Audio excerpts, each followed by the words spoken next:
এই বাচ্চারা তোমরা সবাই পড়ো। শৌখিন কোথায়? শৌখিন আসেনি? হুজুর আজকে শৌখিন আসেনি। আজকে যদি পড়া না হয় আজকে সবার মায়ের আছে। এই বাইজিৎ পড়ো। আলিফ বা তা সা জিম। তো হচ্ছে না। এই তার মানে পড়ে আসনি? তবে রে এই তামিম, এবার তুমি পড়ো। আলিফ বা তা সা আর হচ্ছে না। হচ্ছে না মানে? বাড়িতে পড়ে আসিস নি? এই তুই পড়া বল। আলিফ বা তা সা। তুইও বাড়ি থেকে পড়া করে আসিস নি? হাত পাত।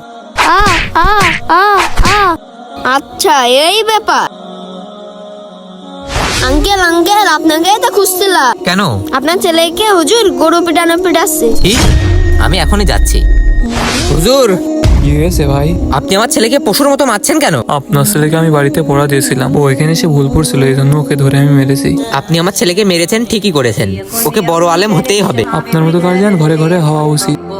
গাইস, আপনিও কি আপনার ছেলেকে আলেম বানাতে চান? অবশ্যই কমেন্ট বক্সে বলে যাবেন।